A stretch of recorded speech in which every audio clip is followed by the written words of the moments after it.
पहले ये समझो भाई, रिगाल शेयर एक्चुअल में गिर क्यों रहा है। मेजर 5 रीजन आपको बताता हूँ जिसकी वजह से ऑल टाइम लो पर आ चुकी है। Even after IPO listing in, analyst believe the stock is trading at an expensive valuation compare to industry peers. ठीक है, वैल्यूएशन कंसर्न है अभी भी यहाँ पे, मतलब एक्सपर्ट्स का ये मानना है, मेरा मानना तो नहीं है, एक्सपर्ट्स का मानना है कि भैया शेयर अभी भी बहुत महंगा और उनको देख के जो है रिटेलर वगैरह जो है निकल रहे हैं शेयर से। ठीक है, मेजर बात यही हो रही है। दूसरा यहाँ पे मार्जिन प्रेशर, ऐसा माना जा रहा है कि आने वाले टाइम में जो इनका रॉ मटेरियल है उसकी कॉस्ट यहाँ पे जो है बढ़ने वाली है। वीडियो को यहीं पे लाइक कर देना, चैनल को सब्सक्राइब कर देना, ऐसा कंटेंट और कहीं देखने को मिलेगा नहीं आपको। And supply chain issues are expected to squeeze operating margin which worries investor. ठीक है, यहाँ पे आने वाले टाइम में मार्जिन पे एक बड़ा हिट आता हुआ हमें देखने को मिलेगा। क्यों? क्योंकि रॉ मटेरियल जो है मोस्ट प्रोबेबली यहाँ पे महंगे होते चलेंगे, क्योंकि यहाँ पर आपको पता है भाई इंडिया का मौसम थोड़ा सा ज्यादा ही बिगड़ा हुआ है इस बार, और फसल वगैरह कैसी चल रही है आप अच्छे से जानते हैं। ठीक है, और इनका मेन जो रॉ मटेरियल है वो है भुट्टा, आपका कॉर्न, मेज, छल्ली, जो भी आप बोलते हैं। ठीक है, तो अब भाई ऑब्वियसली उस चक्कर में यहाँ पे जो है इनके आने वाले टाइम में वाट लगती हुई देखने को मिलेगी। ठीक है, उसका लिमिटेड ट्रैक रिकॉर्ड। अच्छा एक काम करो, फटाफट जाओ टेलीग्राम पे सर्च करो विजू स्टॉक पॉइंट, फ्री में स्टॉक से मिलता है जहां पे आप लोग बड़े बैच छाप सकते हैं। उस चैनल को ज्वाइन करो, लिंक आपको डिस्क्रिप्शन में मिल जाएगा। फिलहाल फ्री है, बाद में पेड हो जाएगा चल, तो अभी के अभी जाके ज्वाइन कर लो। अब आओ वापस देखो, थर्ड पॉइंट है limited track record. Being a newly listed company it lacks a long financial history making big investors cautious about it's earning visibility. क्योंकि अभी नई कंपनी लिस्टेड है तो अभी हमारे पास इतना बड़ा ट्रैक रिकॉर्ड नहीं है, मतलब बड़े इन्वेस्टर्स के लिए ये एक कंसर्निंग पॉइंट है और वो यहाँ पे निकल रहे हैं जिस चक्कर में शेयर में यहाँ पे वाट लगती हुई हमें देखने को मिल रही है। उसका अगर अगला रीजन है over dependence on few products, the company revenue is concentrated in a limited product range.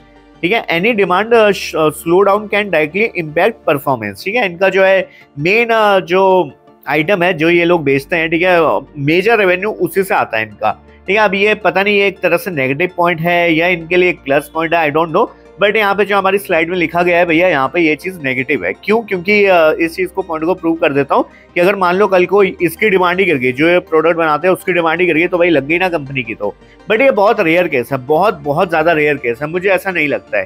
ठीक है, डिमांड हमेशा रहेगी और जो ये स्पेशलिटी केमिकल बनाते हैं मेरे को तो लगता है भाई डिमांड रहेगी। आपको क्या लगता है आप कमेंट सेक्शन में बता सकते हैं। वीडियो को लाइक कर देना दोस्तों, बहुत इंपॉर्टेंट काम है वो भी। ठीक है, उसके बाद आईपीओ हाई वर्सेस रियलिटी, ये है हमारे पास लास्ट रीजन और सबसे मेजर रीजन जो मुझे भी यहाँ पे पर्सनली लगता है। The stock was hype during IPO but post listing fundamental did not justify the high premium leading to correction. ठीक है, यहाँ पे मैं आपको दिखा भी देता हूँ, ये देखो एक, ठीक है, ये मेरा ही टेलीग्राम चैनल है जहां पे मैंने ये शेयर किया था। कब की बात है? 20 अगस्त को। ठीक है, 20 अगस्त को मेरा खुद का रिगाल रिसोर्सेज का आईपीओ लगा था, 14,600 इन्वेस्टेड अमाउंट मिल गई। वही आईपीओ लगाया था मैंने, 144 क्वांटिटी मेरे को मिली थी 102 के एवरेज प्राइस पे, और कितना पैसा बना था भाई? 41.86%। ठीक है, 42% का रिटर्न यहाँ पे बन गया था। 6,100 रुपए कुछ बनने थे और मैंने खुद लिखा था, बेच दिया मैंने, 6,000 रुपए बन गए, घर ले आया। ठीक है, पढ़ लो इस स्टेटमेंट को, आप चाहो तो पॉज करके पढ़ लो। समझ रहे हो क्या? क्यों मैंने क्यों बेचा भाई? 42% के रिटर्न पे मैंने इस शेयर को निकाल दिया था। उसका मेजर रीजन ये था कि भैया शेयर ने जो है जीएम पे जो इसका अगर आप जगह चेक करते हो वो 30% के आसपास था और ये उसके भी ऊपर खुला।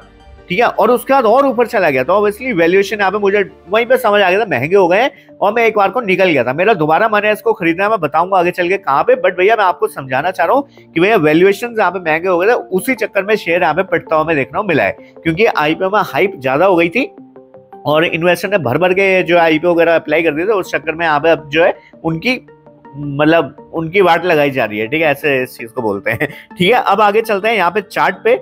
तो चार्ट पे अपन आ चुके हैं एंड यहाँ पे अब चीजों को समझने की कोशिश करना है। यहाँ से थोड़ी सी वीडियो जो है कॉम्प्लिकेटेड हो जाएगी, थोड़ी सी लंबी भी हो जाएगी, तो प्लीज सुनना जो भी मैं बोल रहा हूँ। ठीक है, सबसे पहले देखो ऑल टाइम लो पे आज शेयर आ चुका है। ठीक है, एंड मैंने आपको पुरानी वीडियोस में एक बार ये बताई है चीजें कि हमेशा जो पैटर्न्स हैं, जैसे नया आईपीओ आता है वहां पे 2 चांस होते हैं। ठीक है, मैं अलग अलग पेज डिवाइड कर देता हूँ, ये मैंने पुरानी वीडियोस में सब डिस्क्लोज किया हुआ, आप जाके चेक कर सकते हैं अगर करना चाहें। मैं आपको शॉर्ट में बता दे रहा हूँ। देखो, जब भी कोई नया आईपीओ आता है, अगर वो ऊपर भी जा रहा होता है, इट डजंट मैटर। ठीक है, पहले वो एक जो है रैली लेता है। ठीक है, एक बड़ी सी रैली लेता है, उसके बाद वो गिरना स्टार्ट करता है। ठीक है, ऐसे धीरे धीरे करके गिरता है। ठीक है, अगर वो यहाँ पे जो है सस्टेन कर जाता है, ठीक है, ऐसे गिरावट लेके जो है ऊपर की रिकवरी दे देता है और उसका मैं बोलता हूँ आधा भी यहाँ पे क्रॉस कर जाता है, तो चांसेस होता है कि भैया शेयर ने अभी और ऊपर जाना है और एक बार कोई अपना ऑल टाइम हाई क्रॉस करे, वी शेप का पैटर्न बनाता है, तो वहां पे लंबा फटता है शेयर। ठीक है, और इसी का उल्टा भी होता है।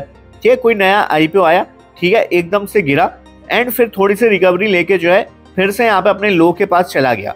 ठीक है, ये पैटर्न बन जाता है कप पैटर्न, या फिर आप बोल सकते हैं उल्टा वी भी बनता है कभी कभी। तो भाई यहाँ पे जो है क्लियर कट साइन होता है कि भैया अभी बहुत नीचे जाना है शेयर ने, हमें भी नहीं पता कितना यहाँ पे टाइम रहेगा। तो हमें क्या वेट करना होता है कि एटलीस्ट इसका आधा तो कटे, तब जाके हम बाइंग वगैरह जो है सोचेंगे। अब काफी लोग इस गिरावट में यहाँ पे बाई करते हैं, कभी नहीं करना चाहिए। हमेशा शेयर को आपको जो है कंसोलिडेट होना देना पड़ता है कि भैया एक बार को गिर जा, तू जितना गिरना है और तू एक रेंज में फंस जा, उसके बाद मैं घुसूंगा और फिर मैं तुझे लूंगा। ठीक है, हमेशा ये चीज आपको करनी चाहिए। अभी भी मैं अगर आपको बताऊं, आप में से कई लोग पूछेंगे अभी कि भाई एवरेज करा जाए क्या, ठीक है, उसका भी आंसर यहाँ पे मिल जाएगा आपको। सबसे पहले शॉर्ट टर्म का व्यू अपन डिस्कस करते हैं।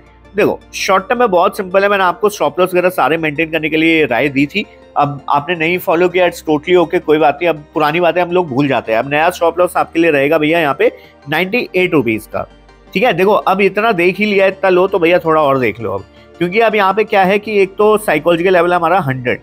ठीक है, एक बार को 100 से मुझे ऐसा लगता है कि एक बार को रिकवरी आनी चाहिए। 100 शायद 100 भी नहीं टच करे, हो सकता है ये बात भी कि 100, क्योंकि साइकोलॉजिकल लेवल है तो या तो 100 को ये तोड़ ही देगा, या तो बिना टच करे जो है या हल्का सा किस करके जो है ऊपर को निकल जाएगा शेयर।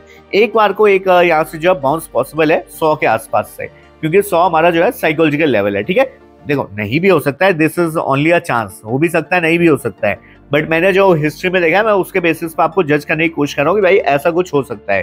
ठीक है, कोई भी बाई सेल रिकमेंडेशन नहीं है यार। ठीक है, मैं पहले बताता हूँ इस चीज को, कोई डिबेट वाइस बाजी यहाँ पे नहीं चल रही है। ठीक है, मैं आपको सिर्फ लेवल्स बता रहा हूँ जो यहाँ पे पॉसिबिलिटीज है। ठीक है, सुन लो ध्यान से। 100 रुपए का साइकोलॉजिकल लेवल है, तो इसलिए मैं सजेस्ट करूंगा कि अब जो है थोड़ा सा आप गैप अपना बड़ा कर लीजिए। और अगर स्टॉप लॉस वगैरह मेंटेन करना है 98 रुपीज के पास अपना स्टॉप लॉस मेंटेन करना है, 98 के नीचे अगर वन डे क्लोजिंग आती है इस टाइप की, तो इसके नीचे आप लोग जो है एक बार को एग्जिटिंग का प्लान करेंगे अपने फाइनेंशियल एडवाइजर से पूछ के। ठीक है, मेरे से पूछ के नहीं। ठीक है, और बाइंग मैंने आपको इसी दिन बोल दिया था जिस दिन ये वाली कैंडल बनी थी। मैं बता भी देता हूँ कौन सा डेट था ये, 8 सितंबर। ठीक है, 8 सितंबर को जब ये बुलिश कैंडल बनी थी, मेरे को भी अच्छी लगी थी कैंडल।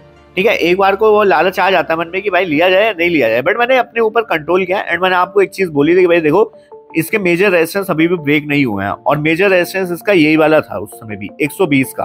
ठीक है, और अभी भी यही है 120 के ऊपर जब तक वन डे क्लोजिंग नहीं आती है तब तक यहाँ पे काम नहीं करना है। ठीक है, एंड मैं अपना बताता हूँ मैं कैसे प्ले करने वाला हूँ। मेरा क्योंकि इंटरेस्ट है इस स्टॉक में और मैं इसको बाइंग करने का पूरी तरह से मूड बना चुका हूँ, बट मेरा मूड कैसे बना है कि भाई 120 के ऊपर अगर मेरे को वन डे क्लोजिंग मिलती है उसके हाई का मैं इस शेयर को बाई करूंगा विद स्टॉप लॉस ऑफ 25%। ठीक है, क्वांटिटी थोड़ी कम रखूंगा, स्टॉप लॉस थोड़ा सा बड़ा रखूंगा, but I will by only अगर 120 के ऊपर जो है अच्छी क्लोजिंग मेरे को मिलती है, ब्रेकआउट आता है तो इसको प्ले किया जाएगा। ठीक है, अब उन लोग की बात कर लेते हैं भाई कि नहीं यार अब मैं तो यहाँ पे एग्जिट नहीं ले सकता हूँ, मैं इसको लंबा रख सकता हूँ, बट मेरे को जो है एवरेज उवरेज करना है तो क्या किया जाए। तो इस लेवल पे तो कतई मत कर देना।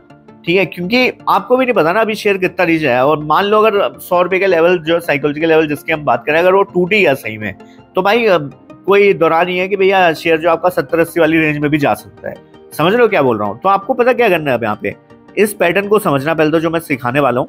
ठीक है, देखो शेयर कभी भी लिस्ट होने के बाद जब भी ऐसे गिरता है और ऐसे यू पैटर्न टाइप का मतलब अपने लो को तोड़ता है, तो उसके बाद वो मुझे भी नहीं पता कितना नीचे जाएगा, बट उसके बाद वो एक रेंज में जाता है।